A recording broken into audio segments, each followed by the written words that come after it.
नमस्कार। आज हम बात करेंगे फ्योदोर दोस्तोयेव्स्की के एक शुरुआती लेकिन बहुत गहरे उपन्यास की श्वेत रातें। ये 1848 का काम है। हाँ, और हमारे पास इसका एक विश्लेषण भी है। श्वेत रातें एक आत्मिक विश्लेषण। इससे हमें समझने में मदद मिलेगी। बिल्कुल। ये कहानी है सेंट पीटर्सबर्ग की उन जादुई रातों के जब अंधेरा होता ही नहीं पूरी तरह, सफेद रातें। हाँ, और कहानी का उपशीर्षक भी है एक स्वप्न दृष्टा के संस्मरणों से। तो मूड तो सेट हो जाता है वहीं से। हाँ, तो आज कोशिश रहेगी कि इस भावुक और मनोवैज्ञानिक कहानी के साल तक पहुंचें, समझें कि ये आज भी क्यों अहम है। चलिए शुरू करते हैं। कहानी का ढांचा तो बड़ा सीधा है ना? जी, 4 रातें, एक सुबह। हाँ, और एक उपसंहार। मुख्य पात्र है एक नरेटर जिसका नाम नहीं पता हमें। बिल्कुल अकेला। हाँ, अपनी ही दुनिया में खोया हुआ, कल्पनाओं में जीने वाला। और फिर उसकी मुलाकात होती है नास्तेनका से। नास्तेनका से, हाँ। और ये मुलाकात भी कम नाटकीय नहीं है। वो नहर किनारे रो रही होती है। अच्छा, और नैरेटर उससे वादा करता है कि वो दोस्त रहेगा, प्यार में नहीं पड़ेगा। हाँ, वादा करता है, लेकिन दिल है कि मानता नहीं। यहीं से वो टेंशन शुरू होती है पूरी कहानी की। और फिर वो एक दूसरे को अपनी कहानियां सुनाते हैं। हाँ। नैरेटर अपने अकेलेपन के बारे में।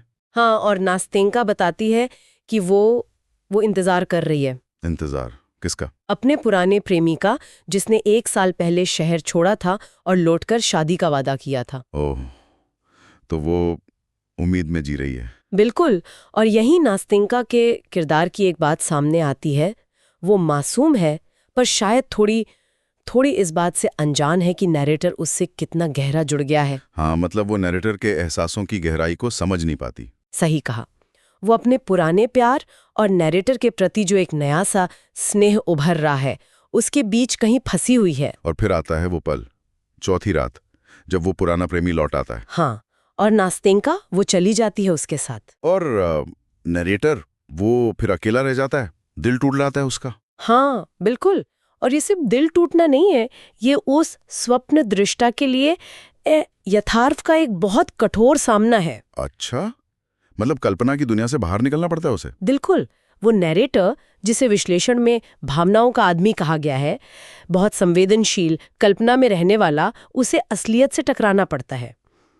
उसका वो आदर्शवाद, वो टूटता है। ये दोस्तोयेव्स्की के बाद के किरदारों की झलक देता है क्या? जैसे नोट्स फ्रॉम अंडरग्राउंड वाले। हाँ, कुछ हद तक। वो आदर्श और कड़वी सच्चाई के बीच का जो टकराव है, उसकी शुरुआत यहाँ दिखती है। ये सपना बनाम यथार्थ वाली बात, ये वाकई दिलचस्प है। क्या दोस्तोयेव्स्की कल्पना को गलत बता रहे हैं? नहीं, मुझे नहीं लगता गलत बता रहे हैं।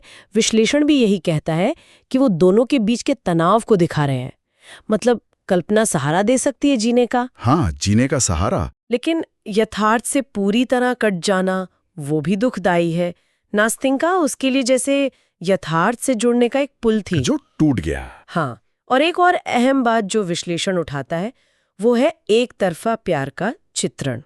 उसमें कड़वाहट नहीं है, बस एक गहरी उदासी है। सही। और कहानी का अंत, जब नरेटर को वो पत्र मिलता है नास्तेनका का। हाँ, वो सुबह पत्र में नास्तेनका माफी मांगती है, कहती है कि वो हमेशा दोस्त रहेंगे। और नरेटर की प्रतिक्रिया? वो टूट जाता है, जाहिर है, लेकिन उसके आखिरी विचारों में कड़वाहट नहीं है, बल्कि उन चंद खुशी के पलों के लिए एक अजीब सा आभार है, एक शुक्रगुजारी है। वो मशहूर लाइन नहीं है ना, हे भगवान, खुशी का एक पूरा क्षण, क्या ये एक इंसान के पूरे जीवन के लिए बहुत कम है? बिल्कुल, यही लाइन। और ये एक तरह की भावनात्मक परिपक्वता दिखाता है, दर्द के बावजूद उन पलों को सहेज लेना। तो ये छोटी सी कहानी, हाँ। कितना कुछ है इसमें। अकेलापन, प्यार की उम्मीद, दिल का टूटना, सपने, सच्चाई। हाँ, और लिखने का अंदाज भी तो बहुत खास है, काव्यात्मक, चिंतनशील। हाँ, वो फर्स्ट पर्सन नैरेटिव हमें सीधे नैरेटर के मन में ले जाता है। बिल्कुल। वो जो खुद से बातें करता है ना, आंतरिक एकालाप, वो दोस्तोयेव्स्की की पहचान बनने वाला था आगे चलकर। और सेंट पीटर्सबर्ग शहर, वो सफेद रातें, वो भी जैसे एक किरदार ही है। हाँ, वो माहौल बनाती है, नैरेटर के अकेलेपन को और गहरा करती हैं। तो कुल मिलाकर ये कहानी उन लोगों के लिए है जो भावनाओं की गहराई में उतरना पसंद करते हैं। शायद थोड़ी धीमी लगे किसी को। हाँ, या नैरेटर ज्यादा भावुक लगे, पर शायद यही इसकी खूबसूरती है। सही कहा। इसकी भावनात्मक ईमानदारी, ये उन एहसासों को छूती है जिनसे हम सब कभी ना कभी शायद गुजरे हैं। अकेलापन, किसी को चाहना, उम्मीद का टूटना, ये सब बहुत मानवीय भावनाएं हैं। ये कहानी प्यार की नाजुकता और अकेलेपन के दर्द को तो दिखाती है, पर साथ ही उन छोटे कीमती पलों की अहमियत भी बताती है जो शायद चंद लम्हों के लिए ही मिलते हैं। हाँ, पर जिंदगी को शायद वही मायने दे जाते हैं। बिल्कुल। और यहीं शायद हम एक सवाल छोड़ सकते हैं सुनने वालों के लिए, क्या वाकई यादें, सिर्फ चंद पलों की खुशी की यादें भी जीने के लिए काफी हो सकती हैं, जैसा नरेटर अंत में महसूस करता है? ये सोचने वाली बात।